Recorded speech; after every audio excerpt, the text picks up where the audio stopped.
Assalamualaikum warahmatullahi wabarakatuh. Perkenalkan, nama saya Satria Kurniawan. Di sini saya akan menjelaskan tentang merancang sistem kompensasi yang adil dan memotivasi. Yang pertama itu ada pembahasan tentang latar belakang. Sistem kompensasi yang adil berarti pemberian imbalan didasarkan pada kontribusi, tanggung jawab, dan nilai pekerja secara objektif, sehingga setiap karyawan merasa dihargai sesuai dengan usaha dan prestasinya. Keadilan dalam kompensasi terbagi menjadi dua aspek utama, yaitu keadilan internal dan keadilan eksternal, di mana keadilan internal ini keadilan dari dalam dan eksternal itu dari luar.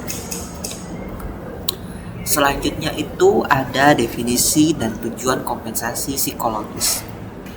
Kompensasi psikologis adalah upaya organisasi atau individu untuk memberikan pengganti atau imbalan yang bersifat psikologis guna mengatasi ketidakseimbangan, kekurangan, atau ketidakpuasan yang dialami seseorang dalam konteks kerja atau kehidupan sehari-hari. Itu menurut Baccio dan Saleh 2018. Yang kedua, penerapan dalam organisasi. Menurut Patrick 2008, penerapan kompensasi psikologis berhubungan erat dengan kontrak psikologis antar pimpinan dan karyawan, di mana ini merupakan tujuan utama dari komposisi dalam organisasi. Yang ketiga itu ada pendekatan teori kompensasi. Yang pertama itu ada teori keadilan, di mana teori ini menjelaskan tentang bagaimana keadilan dalam sebuah kompensasi organisasi. Yang kedua, teori dua faktor dan teori motivasi penguatan. Nah, ini selanjutnya tentang contoh penerapan kompensasi psikologis. Yang pertama itu memberikan pengakuan formal dan informal. Yang kedua, menumbuhkan rasa cinta dan komitmen. Yang ketiga, mendorong kontribusi berbagai dan pengetahuan. Yang keempat, menyediakan lingkungan kerja yang mendukung. Nah, dampak dari penerapan yang sudah dijelaskan tadi itu adalah penerapan kompensasi psikologis yang efektif dapat meningkatkan motivasi kerja, kepuasan dan kinerja karyawan secara signifikan. Penelitian ini adanya hubungan positif antara kompensasi motivasi kerja dan kepuasan karyawan yang pada akhirnya berkontribusi pada produktivitas dan loyalitas menurut penelitian Wendy Zeika Putri 2017. Nah, ini ada penjelasan dari analisa kompensasi dari saya mengambil di sebuah perusahaan Raja Wali Rokan Hulu terkait gaji dan tunjangan penghargaan. Strategi kompensasi di perusahaan di Kabupaten Rokan Hulu Riau, khususnya pada sektor industri kelapa sawit, PT Rohul Sawit Industri meliputi pemberian gaji pokok, tunjangan, kesehatan, catu beras, serta sistem penghargaan berupa kenaikan jabatan bonus. Nah, strategi kompensasi di PT Rohul Sawit Industri Rokan Hulu itu yang pertama ada gaji pokok dan tunjangan. Ini merupakan kisaran gaji pokok di PT ini tergantung pada tingkat dia sebagai apa. Misalnya sebagai manajer itu kisaran antara 14 sampai 16 juta dan pekerjaan umum itu sekitar 1 sampai 2 juta. Tunjangannya itu bervariasi. Kalau manajer itu sekitar 1 juta per bulan dan pekerja umum itu sekitar 420.000 per bulan.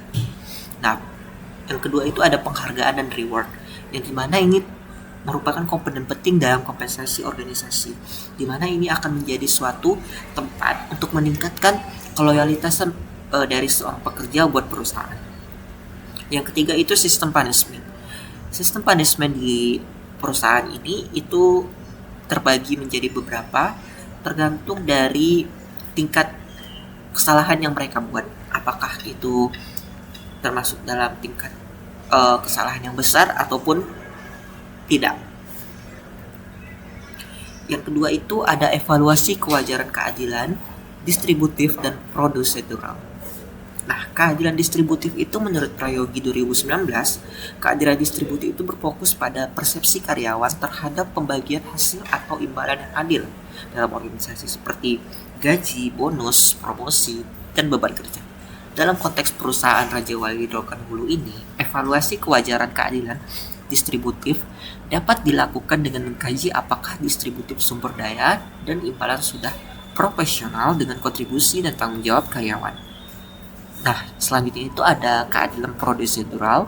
Menurut Saldana, keadilan prosedural berkaitan dengan keadilan dalam proses pengambilan keputusan, termasuk bagaimana keputusan terkait distribusi imbalan, promosi, evaluasi, pekerja yang dilakukan. Karyawan harus merasa bahwa prosedur yang dilakukan adil, konsisten, beban dari bias, dan melibatkan partisipasi mereka. Nah, yang selanjutnya itu ada evaluasi kewajaran di perusahaan Rajawali. Itu termasuk survei, analisis, penilaian prosedur, identifikasi, dan pengukuran dampak. Nah, selanjutnya itu ada perbaikan menggunakan teori motivasi, equities, dan harapan. Saya mengambil dari teori yang dikembangkan oleh Adams, itu berfokus pada persepsi keadilan karyawan terhadap perlakuan yang mereka terima di tempat kerja. Inti dari teori ini adalah bahwa karyawan termotivasi ketika mereka merasa mendapatkan perlakuan yang adil dibandingkan dengan rekan kerja lain, terutama dalam hal kompensasi, penghargaan, dan beban kerja. Langkah-langkah perbaikan di perusahaan itu bisa mencakup evaluasi, transparansi gaji, komunikasi terbuka tidak ada yang ditutupi, dan pengembangan program. Nah, setiap dari karyawan itu menggunakan program-programnya untuk mengembangkan sebuah perusahaan. Yang terakhir itu ada penerapan teori harapan.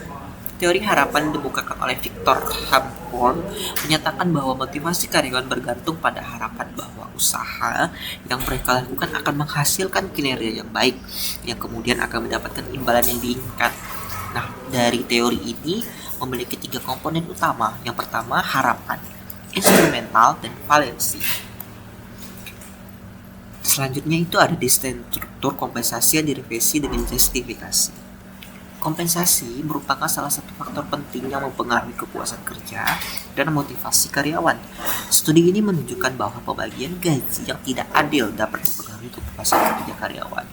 Selain itu, kurangnya kompensasi yang non-finansial seperti jaminan kesehatan yang tidak merata, fasilitas transportasi, dan tempat tinggal juga dapat menyebabkan ketidakpuasan karyawan. Nah, ini ada rekomendasi struktur kompensasi yang direvisi. Yang pertama, kompensasi finansial yang adil dan transparan, kompensasi non finansial yang rata dan menyeluruh. Terus yang terakhir itu ada sistem penghargaan reward system yang efektif. Dari penjelasan itu bisa kita tarik kesimpulan bahwa merancang sistem kompensasi yang adil dan memotivasi sangat penting untuk meningkatkan kinerja, kepuasan, dan loyalitas karyawan. Sistem kompensasi yang adil harus mempertimbangkan keadilan internal, yaitu kesesuaian antara kompensasi dengan kontribusi, tanggung jawab, dan kinerja karyawan, serta keadilan eksternal, yaitu kesesuaian dengan standar pasar tenaga kerja.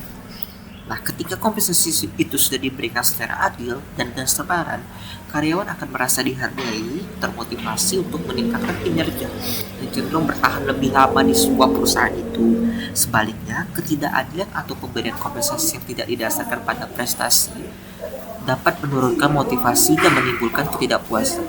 Oleh karena itu, sistem kompensasi efektif tidak hanya mendorong produktivitas, tapi juga menciptakan lingkungan kerja yang positif, kontributif bagi pertumbuhan organisasi. Nah, ini saya lampirkan daftar pustakanya. Nah, ini gambar atau foto dari PT Rajawali Rokan Hulu. Saya ambil di cabang Pekanbaru. Oke, terima kasih. Itu saja penjelasan presentasi dari saya. Terima kasih. Saya mohon maaf apabila ada kekurangan. Assalamualaikum warahmatullahi wabarakatuh.